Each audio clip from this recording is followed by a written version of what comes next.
कहानी की शुरुआत 5000 साल पहले दिखाते हुए होती है, जहाँ पे हम एक जालिम राजा को हुकूमत करते हुए देखते हैं। एक वो भी वक्त था जब ये शहर आजाद हुआ करता था, लेकिन अब इस जालिम राजा ने यहाँ के लोगों को अपना गुलाम बना लिया है। ये राजा यहाँ के सभी लोगों से जमीन की खुदवाई करवा रहा होता है। असल में इसको एक ऐसे मटेरियल की तलाश थी, एक ऐसी चीज की तलाश थी जो इसको जादुई ताकतें दे सकती थी, और इस वजह से ये पहले से ज्यादा ताकतवर हो जाता और इस शहर पे नहीं बल्कि पूरी दुनिया में ही हुकूमत कर सकता था। बेसिकली इस मटेरियल का नाम एटर्नियम है, जिसकी मदद से ये एक ऐसा ताज बना लेगा जिससे ये अपने अंदर सुपर हीरो वाली पावर्स को हासिल कर सकता है। यहाँ पे मामूल के मुताबिक मजदूर खुदाई कर रहे होते हैं और उसी दौरान एक मजदूर को एटर्नियम पत्थर मिल जाता है, जिसको वो जालिम राजा हासिल कर लेता है और बहुत जल्द ही अपना वो ताज भी बना लेता है, जिसको पहनने से उसे बहुत सी ताकतें मिलने वाली हैं। इसी बीच में हम एक छोटे लड़के को भी देखते हैं जो कि उस जालिम राजा के खिलाफ खड़ा हो जाता है। वो गाँव वालों को समझाता है कि हमें इस जुल्म से बचना चाहिए, हमें उसके आगे नहीं झुकना चाहिए। लेकिन जब जालिम राजा को पता चलता है कि ये तो मेरे खिलाफ खड़ा हो रहा है, तो वो उसे मारने का हुक्म दे देता है। और जैसे ही उसको मारा जा रहा होता है तो वो लड़का एकदम से गायब हो जाता है और एक ऐसी जगह पे आ जाता है जहाँ पे बहुत से देवता बैठे हुए थे। ये 6 गॉड्स या देवता इस बच्चे को कहते हैं कि तुमने हिम्मत की, हमें बहुत अच्छा लगा, इसलिए हम तुम्हें एक ऐसी पावर देने जा रहे हैं जिससे तुम एक लफ्ज शज़ाम बोलोगे तो तुम्हारे अंदर हम सब की पावर्स आ जाएंगी और तुम इतने ताकतवर बन जाओगे कि तुम आराम से उस जालिम राजा को हरा सकते हो। ये छोटा लड़का करता भी ऐसे है, वो शज़ाम बोलता है और बहुत ज्यादा पावरफुल बन जाता है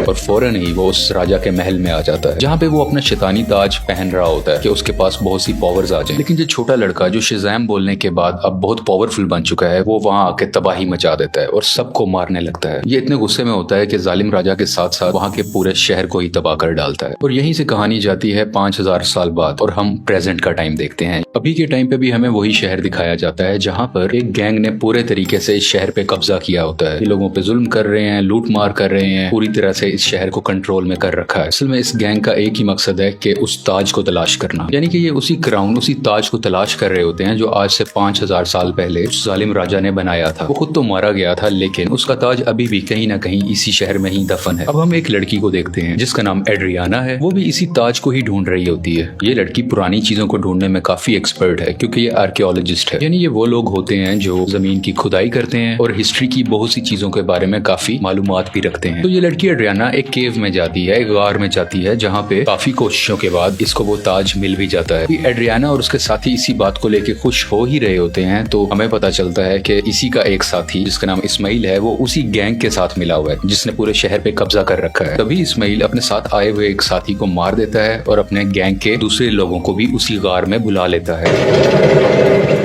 तब लोग इसकी तरफ गन पॉइंट करते हैं और उसे कहते हैं कि एड्रियाना, हमें तुम वो ताज दे दो। तभी ये लड़की नीचे देखती है और वहाँ पे कुछ वर्ड्स लिखे होते हैं। जब ये उसे पढ़ती है तो इसके मुंह से निकल जाता है शज़ाम। ये लफ्ज बोलते ही वहाँ पे ब्लैक एडम आ जाता है और वहाँ पे आए हुए सब गुंडों को मारने लगता है। इतना मारता है कि वहाँ पे कोई भी नहीं बच पाता। जबकि रही बात इस्माइल की, जो गुंडों के साथ मिला हुआ था, वो वहाँ पे मरने का नाटक करता है, इसलिए उसकी जान यहाँ पे बच जाती है। क्योंकि एड्रियाना ने ब्लैक एडम को जिंदा किया होता है, दोबारा से जगाया होता है, तो वो उसको कुछ भी नहीं कहता। अभी ब्लैक एडम वहीं पर होता है कि गैंग के कुछ और लोग आ जाते हैं और उस पर एक स्पेशल वेपन से अटैक करते हैं। ये वेपन उसी एटर्नियम मटेरियल से बना होता है जिसकी मदद से वो ताज भी बना था। और जैसे ही ये मिसाइल ब्लैक एडम को लगता है तो उसे वाकई ही दर्द महसूस होती है। ब्लैक एडम उस मारने वाले गुंडे की तो जान ले लेता है, लेकिन उस रॉकेट या उस छोटे से मिसाइल के लगने की वजह से खुद भी बेहोश हो जाता है। तो हमें यहाँ पे ये पता चलता है कि एटर्नियम ऐसा मटेरियल है जो ब्लैक एडम की कमजोरी है और इसी मटेरियल से ब्लैक एडम को मारा भी जा सकता है। तो ये देखते हुए एड्रियाना काफी परेशान हो जाती है और वो ब्लैक एडम को अपने घर ले जाती है। जैसे ही ब्लैक एडम को होश आता है तो वो यहाँ पे एड्रियाना के बेटे से मिलता है। ये बच्चा ब्लैक एडम को कहता है कि आप 5000 साल से उस गार के अंदर बंद थे, अब क्योंकि हमारा शहर गुलामी बसर कर रहा है, वो गैंग हमें जीने नहीं दे रहा, तो आप हमारे लिए एक मसीहा बन के आए हो, आप ही हमारे शहर को उस गैंग से बचाओगे। ब्लैक एडम को यहाँ पे कोई फर्क नहीं पड़ता। वो कहता है कि आज से 5000 साल पहले ये मेरा शहर हुआ करता था, अब यहाँ पे सब कुछ बदल चुका है, तो इस शहर को बचाने के लिए मैं रिस्पॉन्सिबल नहीं हूँ, मुझे इस शहर और यहाँ के लोगों से कोई मतलब नहीं है। और ये बात कहते ही वो घर से बाहर आ जाता है और शहर में फिरने लगता है और शहर को देखने लगता है। इसके बाद हम एक फीमेल लीडर को देखते हैं जिसका काम इस दुनिया में आने वाले सुपर हीरो और सुपर विलन्स को रोकना होता है। दुनिया में ऐसे हालात रखने होते हैं जिसकी वजह से आम लोगों को कोई मुश्किल ना आए और हमारी जमीन को भी कोई खतरा ना हो। वो यहाँ पे एक सुपर हीरो हॉकमैन से बात कर रही होती हैं। कहती हैं कि ब्लैक एडम अब वापस आ चुका है और उसे अगर रोका ना गया वो पहले की तरह इस बार भी बहुत ज्यादा तबाही मचा सकता है, और वो अगर पागल हो गया, वो गुस्से में आ गया, तो उसको रोकना लगभग नामुमकिन है। हॉकमैन इस चीज के लिए राजी हो जाते हैं और अपनी टीम इकट्ठी करते हैं जिसमें और भी बहुत से सुपर हीरोज शामिल होते हैं और सब मिलकर ब्लैक एडम को पकड़ने के लिए निकल जाते हैं। दूसरी तरफ उस गैंग के कुछ लोग एड्रियाना के घर पहुंच जाते हैं क्योंकि उन्हें पता था वो ताज अभी भी उसी के पास है, तो वो ताज लेने ही गए थे। और जैसे ही वो लोग एड्रियाना की फैमिली पे हमला करने वाले होते हैं तो ब्लैक एडम्स वहाँ पे उनको बचाता है और उस गैंग के लोगों को एक बार फिर से मार डालता है। और बचे हुए कुछ लोगों से ये अभी फाइट कर ही रहा होता है। तभी उसी वक्त हॉकमैन की बनाई हुई टीम वहाँ पे आ जाती है और ये सब मिलके ब्लैक एडम से लड़ाई करने लगते हैं। लेकिन अभी भी ब्लैक एडम इन पर भारी था। वो गैंग के लोग और जस्टिस सोसाइटी की टीम दोनों मिलके भी इसका कुछ नहीं बिगाड़ पा रहे थे और आखिरकार ब्लैक एडम वहाँ से चला जाता है। ये जस्टिस सोसाइटी की टीम जो कि हॉकमैन की बनाई हुई टीम है, वो एड्रियाना के पास आते हैं और उससे मदद मांगते हैं कि तुम हमारी हेल्प करो उसको पकड़ने में। लेकिन एड्रियाना उन्हें कहती है कि तुम तब कहाँ थे जब हम पे ये जुल्म हो रहे थे, तुम लोगों को तो मैंने पहले कभी नहीं देखा। एक ब्लैक एडम ही है जिसने हमें बचाया, जब मैं मरने वाली थी तो उसी ने ही मुझे बचाया था। जस्टिस सोसाइटी के लोग कहते हैं जिसको तुम समझ रही हो कि वो तुम्हारी हिफाजत कर रहा है, वो बहुत खतरनाक है। आज से 5000 साल पहले भी उसने हमारे इसी शहर को पूरे तरीके से तबाह कर दिया था। और बिल आखिर ये लोग एड्रियाना को राजी कर लेते हैं और इसीलिए एड्रियाना इन सबको ब्लैक एडम के पास ले जाती है ताकि सब लोग बैठ के आपस में बात कर सके, ताकि वो दोनों एक दूसरे की बातों को समझ सके और इनकी आपस की लड़ाई आपस में खत्म हो जाए। तभी दूसरी तरफ इस्माइल जो कि एड्रियाना का साथी था, वो उसके घर में एंटर हो जाता है ताकि वो ताज वहाँ से ढूंढ सके और उसका इस्तेमाल अपने लिए कर सके। लेकिन जब उसे वो ताज नहीं मिलता तो वो गुस्से में एड्रियाना के बेटे को उठा के अपने साथ ही ले जाता है। यहाँ काफी चालाकी से इसका बेटा अपनी मदर यानी एड्रियाना को फोन कर देता है और सब कुछ बता देता है कि मुझे किडनैप कर लिया गया है, मुझे इस्माइल ने ही किडनैप किया है। ये सुन के ये काफी परेशान हो जाती है, इसलिए ये जस्टिस सोसाइटी और ब्लैक एडम से हेल्प मांगती है, मेरे बेटे को वापस लाने में मेरी मदद करो। और ये दोनों राजी भी हो जाते हैं और मिलकर उसके बेटे को ढूंढने लगते हैं। यहीं पर हॉकमैन उस गैंग के 2 आदमियों को पकड़ लेता है और मार के पूछने पे उसे पता चलता है कि इस्माइल कहाँ पे है। इस्माइल ने उसके बेटे को एक खुफिया जगह में रखा है जो कि एक रेगिस्तान में है। और जब ये सब यानी ब्लैक एडम और जस्टिस सोसाइटी उस जगह पर पहुंचते हैं तो देखते हैं कि इस्माइल ने उसके बेटे पे गन पॉइंट की हुई है। और यहाँ पे इस्माइल एक राज बताता है कि वो गैंग जो पूरे शहर में तबाही मचा रहा है उसका लीडर मैं ही हूँ और ये सब गुंडे मेरे लिए ही काम करते हैं। इसलिए वो एड्रियाना को कहता है कि अगर तुम्हें अपने बेटे की जान बचानी है तो मुझे वो ताज दे दो। तो ये परेशान माँ उसको वो ताज दे देती है ताकि उसके बेटे की जान बच सके। लेकिन इसके बावजूद भी वो उस बच्चे पे गोली चला देता है और जैसे ही ब्लैक एडम ये देखता है तो वो तेज स्पीड से उड़ता हुआ उसके आगे आकर उस बच्चे की जान बचा लेता है और यहाँ पे इस्माइल को अपनी लाइटनिंग से जला के मुकम्मल तरीके से खत्म कर डालता है।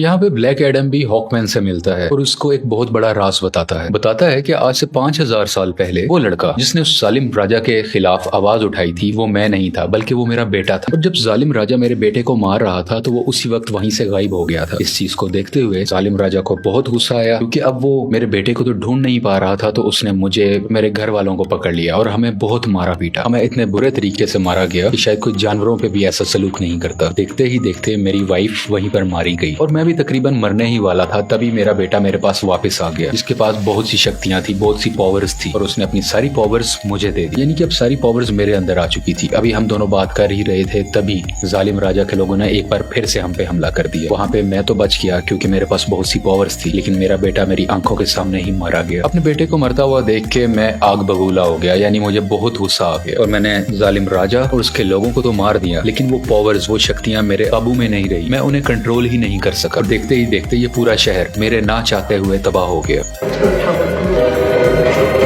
मेरा ऐसा करने की वजह से उन देवताओं ने जिन्होंने मेरे बेटे को शक्ति दी, तो वो शक्ति अब मेरे पास है, वो बहुत नाराज हो चुके थे कि मैंने अपनी पावर का मिसयूज किया है, मैंने अपनी पावर को कंट्रोल में नहीं रखा। इसीलिए उन्होंने मुझे उस केव में बंद कर रखा और मैं कई हजार साल तक उस केव, उस गार के अंदर बंद रहा। जब एड्रियाना ने आके नाम लिया तो मैं एक बार दोबारा से जिंदा हो गया। यहाँ पे ब्लैक एडम को अभी भी बहुत अफसोस होता है कि उसकी वजह से पहले भी बहुत ज्यादा तबाही मची और अब भी बहुत ज्यादा तबाही मची है, बहुत से लोग मारे गए। ये वो हॉकमैन को कहता है कि मैं सरेंडर करना चाहता हूँ, मैं अपनी पावर्स को खत्म करके तुम लोगों के हवाले करना चाहता हूँ ताकि मेरी वजह से किसी को कोई नुकसान ना पहुंचे। इसके बाद ब्लैक एडम शज़ैम का वर्ड बोलता है जिससे वो वापस से अपनी एक नॉर्मल फॉर्म में आ जाता है, यानी वो एक नॉर्मल इंसान बन जाता है जिसके पास इस वक्त सुपर पावर्स नहीं है। और जब तक ये दोबारा शज़ैम नहीं बोलेगा तब तक ये वापस से ब्लैक एडम नहीं बन सकता। इसलिए ये इनसे रिक्वेस्ट भी करता है तो मेरे साथ कुछ ऐसा करो कि मैं दोबारा से ये वर्ड बोल ही ना सकूं। आखिरकार ब्लैक एडम को पानी के अंदर डाल दिया जाता है और उसके मुंह में एक ऐसी डिवाइस लगा दी जाती है जिस वजह से ये बोल ही ना पाए। ये एक छोटी सी जेल होती होती है जिसमें ब्लैक एडम को बंद कर दिया जाता है। दूसरी तरफ हमें इस्माइल को दिखाया जाता है जो कि मर चुका था और अब वो हेल के अंदर आ गया है। इस्माइल को एक बात शुरू से पता थी कि अगर वो उस ताज की ताकत को हासिल करना चाहता है तो उसका तरीका ये है कि उसको वो ताज अपने हाथ में पकड़ना होगा और उसी वक्त कोई ना कोई उसको मारे ताकि वो मर के हेल में आ जाए, यानी कि जहन्नुम में आ जाए और वो हेल के डीमन से यहाँ पे मिल सके जिनसे वो पावर हासिल कर सके। ये सारी बातें इस्माइल शुरू से ही जानता था, इसीलिए उसने ब्लैक एडम को उकसाया कि मैं जैसे ही एड्रियाना के बेटे को मारूंगा ब्लैक एडम आके उसे बचाएगा और मुझे मार डालेगा, और उसी वक्त ताज भी उसके हाथ में ही था। ये सब बातें ये शुरू से जानता था और सब कुछ इसके प्लान के मुताबिक ही हो रहा था। यहाँ हेल के डीमंस इस्माइल से मिलते हैं और उसको अपनी पावर्स दे देते। पहले जैसा इंसान नहीं था, ये सबाक बन चुका होता है। इन पावर्स के साथ इस दुनिया में आ जाता है और हर तरफ तबाही मचाने लगता है। जैसे ही जस्टिस सोसाइटी को इसके बारे में पता चलता है तो वो इसके मुकाबले के लिए इसके सामने आते हैं। यहाँ पे काफी देर लड़ाई चलती रहती है, लेकिन सबाक क्योंकि बहुत ज्यादा पावरफुल था, ये सब मिल के भी उसको नहीं रोक पा रहे थे।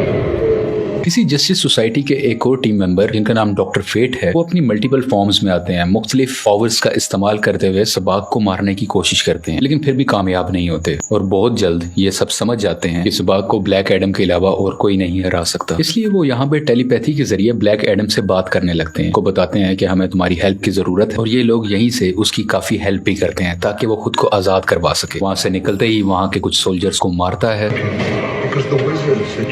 पानी से बाहर आता है और बाहर आते ही सीधा शेज़ैम बोलता है, जिसकी वजह से उसको ब्लैक एडम्स की पावर मिल जाती है और बगैर वक्त जाया किए सबाक के पास जाने लगता है। दूसरी तरफ जस्टिस सोसाइटी के लोग अभी भी सबाक से लड़ रहे होते हैं और इसी दौरान उनका एक साथी डॉक्टर फेट वहीं पर अपनी जान से हाथ धो बैठते हैं, यानी कि मारे जाते हैं। हॉकमैन भी काफी ज्यादा सबाक से लड़ रहे होते हैं, लेकिन इनकी कोशिशें कुछ ज्यादा कामयाब नहीं होती। लेकिन अच्छा तो तब होता है कि उसी वक्त वहाँ पे ब्लैक एडम भी आ जाता है और अब ब्लैक एडम और सबाक की काफी लड़ाई होती है। ये फाइट काफी टक्कर की थी, लेकिन वक्त के साथ ऐसा लग रहा था कि सिर्फ ब्लैक एडम ही है जो सबाक को हरा सकता है। और कुछ ही देर के बाद ब्लैक एडम सबाक के सर को पकड़ के उसके दो हिस्से कर डालता है और उसको मुकम्मल तरीके से फाड़ कर आखिरकार सबाक की जान ले लेता है। इसी वजह से सबाक की मौत हो जाती है और सब कुछ सुकून में आ जाता है, सब कुछ ठीक होने लगता है। शहर के लोग ब्लैक एडम को अपना मसीहा मानने लगते हैं। वो सब इस बात को मान लेते हैं कि ब्लैक एडम ने हमें और हमारे शहर को बचाया है। इसके बाद हम उसी लेडी को देखते हैं जिसने जस्टिस सोसाइटी की टीम को बनाया होता है ताकि वो ब्लैक एडम को रोक सके। वो यहाँ पे ब्लैक एडम को कहती है कि ठीक है, तुम्हें जो करना है वो करो, लेकिन तुम अपने इस शहर से ना निकलना। तुम इस शहर के लोगों के मसीहा बनो, उनका ख्याल रखो, गार्डियन बनो, मुझे उसे परवाह नहीं है, लेकिन अपने इस शहर से तुमने नहीं निकलना, क्योंकि अगर तुम इस शहर से बाहर आए तो तुम्हारे लिए अच्छा नहीं होगा। यहाँ पे ब्लैक एडम बैठा उसको देखता है और कहता है कि मुझ पे कोई हुक्म नहीं चला सकता और उसका जब भी कुछ भी करने को दिल करेगा वो अपनी ही मर्जी करेगा। लेकिन तभी वो लेडी बोलती है, हाँ शायद तुम ठीक कह रहे हो, तुम्हें इस दुनिया में रहने वाला तो शायद कोई नहीं रोक सकता, लेकिन मैं किसी ऐसे को जानती हूँ जो हमारी दुनिया से नहीं है। और ब्लैक एडम को गुस्सा आता है और वो स्क्रीन को ही तोड़ देता है जिससे वो लेडी बात कर रही थी। स्क्रीन के टूटने से हर तरफ धुआं ही धुआं होने लगता है और तभी उस धुएं से बाहर आता है सुपरमैन और वो ब्लैक एडम को कहता है कि हमें शायद बैठ के बात करनी चाहिए। और यहाँ पे सुपरमैन के ये कहते ही इस मूवी की कहानी यहीं पे खत्म हो जाती है।